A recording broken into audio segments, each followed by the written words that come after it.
Tân'si, Danica Barad Nasi Kasson. My name is Danica, and I was born and raised on the traditional and ancestral lands of the Tân'si and Kwantlen First Nations. I am Métis on my father's side and of mixed European ancestry on my mother's side. Some of my family names include Barad, Lajmoldia, Champagne, and Ducharme. My dad's family is from the St. Boniface settlement on the Red River in Manitoba, and I am a proud citizen of Métis Nation, British Columbia, and an active board member of Golden Ears Métis Society. I just introduced myself in the traditional Métis way, which is very important for us as it highlights who we are, where we come from, and whether or not we could potentially be family or have a shared history between our ancestors. Métis identity is complex, and our history and culture are what make us distinctly Métis. Throughout our history, the Métis have faced many challenges, ranging from food insecurity due to government inflicted bison extinction, land dispossession from the faulty script system, resulting in the dispersal of our community, historical exclusion from the Indian Act and Canadian Constitution, residential schools, and overall racism. The Métis have always been very strong advocates for ourselves and for our First Nations brothers and sisters, whether fighting for self-determination, equal rights, and political and/or legislative representation. The federal government has historically viewed and treated us as a threat. John A. Macdonald attempted to dismantle the Métis Nation in 1870 and again in 1885. Macdonald falsely named our leader as a traitor to Canada, which is an accurate narrative of rebellion and controversy that even I was taught in secondary school just a few years ago. These factors have ultimately resulted in many Métis people hiding their identity from the public eye and even within their own families. Therefore, many generations of Métis people did not have the opportunity to grow up in community and learn about and practice their own culture. Our leader Louis Riel once said, "My people will sleep for 100 years, but when they awake, it will be the artists who give them their spirit back." Over 100 years later, many Métis people are reclaiming our identity and culture, and the community is stronger than ever because of our efforts to revitalize traditional practices of hunting and gathering, beating, music, and dance. To explore the complexities of Métis identity, I've recorded a conversation with Ed Brown, a highly respected elder in my community and family friend. My talk with Ed reveals the experience of a Métis person who grew up in many ways surrounded by culture, but without knowing about his Métis identity, highlighting the importance of reclaiming his identity and embracing it through cultural practices such as hunting and beating, and how others can do the same. Okay. I'm Edward Brown. I find out I am Métis, and one of the probably thousands that have been sort of hiding in the closet, or your parents were hiding us in the closet, and finally I've found out that I am Métis. And I belong to Golden Ears Métis Society, which belongs to Métis Nation, British Columbia. I've been a member of Golden Ears since it began. I got my citizenship in approximately 2009, I think it is. 2009, I have to look back on that. I was brought up basically white, but I find out that other things are that my father would slide things into me over the years.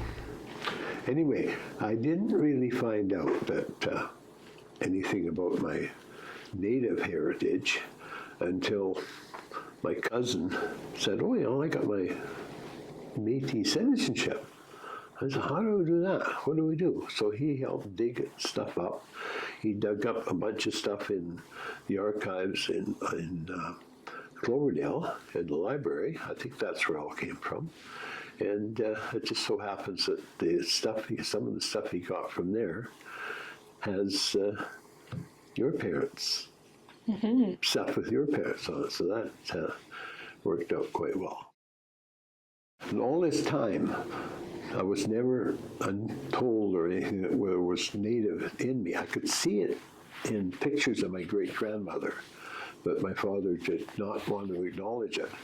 So why exactly do you think that your parents wanted to withhold that information from you? That was the thing at the time. No, you'll find it with everybody. We just didn't know, because it was never explained to me. My parents had passed away. My mother passed away in 1975. My dad passed away in 1980. Now, I didn't get know I was Métis up until 2000, say 2007, 2009. I think I've got from I think it was about 2007 that I finally, got to know that, okay, you are Métis, you have the qualifications and all this sort of thing, and then the genealogy and stuff goes back from there.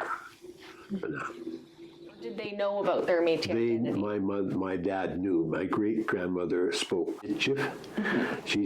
I thought she spoke French and Cree, but it was never, my dad shied away from it. Probably would never got the job he had if he had acknowledged it. But then also, I think from what I gathered, he was referred to as a kid as a half-breed and whatever, that damn half-breed kid. And he sort of felt rejected anyway, because when he was a year old, his mother died. His brother was born in I forget what year now, but his brother died in 1908, and his father, when his brother died, his father left too, so there was just him. He was raised by his grandparents, and he was sort of like, not, grandparents and aunts and uncles and stuff like that. He was sort of fetched up, but he was still kept at home, didn't have to go to a residential school or anything like that. And that was the other thing that he wanted to make sure that. My sister told me one time, she said, "Oh, Granny, my grandmother on my mother's side, says, oh, you should send them to Vancouver to go to school." And my father would have nothing to do with that. They're staying with me. That was the thing. So growing up, you did a bit of hunting and fishing and that yes. sort of thing? Basically, this is brought up the way I was brought up too. Like hunting and fishing, which is, gathering. And now, the thing is, when you go out to shoot something, make sure whatever you shoot is something that you want to eat. Yeah. And I've shot deer, I've shot birds. Probably shot more birds than anything else as a kid, and growing up. And I say birds, it's usually chukar partridge were the things. I'd shoot grouse, and chukar partridge. And then deer, because they were deer. And then I got into moose hunting. Actually, if you flip that book open, that's a spike elk. And I am approximately maybe 2 years old. But there were little things that he would do, and would go fishing, and he smoked, and he had his tobacco in a tobacco pouch, and nothing doing. He'd just reach in his tobacco pouch and take a little pinch of tobacco and throw it in the river. And so, he said that appeases the gods of water, we'll catch more fish that way. That was one thing. So how have you been able to sort of reconnect with your culture and learn about your Métis identity and culture over the years then, aside from your family, I guess? Well, that's what I say. The thing is people like Philip and yourself, Lisa, that the other one that I learned by doing stuff that I'd already done was when I first got my citizenship, I belonged to North Fraser. What advice would you give to other Métis people who are maybe perhaps beginning their journey of sort of reclaiming their Métis culture or just stepping into community for the first time? Well, the first thing you have to do is find out where you came from. Mm-hmm. And that's where your genealogy comes in. Mm-hmm. And if you don't have a whole bunch to go on, if you go to the Mormons will find it for you. They have all the genealogy in the world, I think, back there. Marcy, or thank you for watching. I hope you learned a little bit about Métis history, culture, and identity.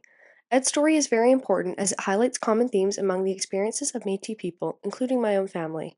Many Métis have grown up either not knowing they were Métis or did know but chose not to express their culture and identity because of stigmas and restrictive laws. Reclaiming Métis heritage through citizenship, community, and cultural practices is making our nation stronger than ever.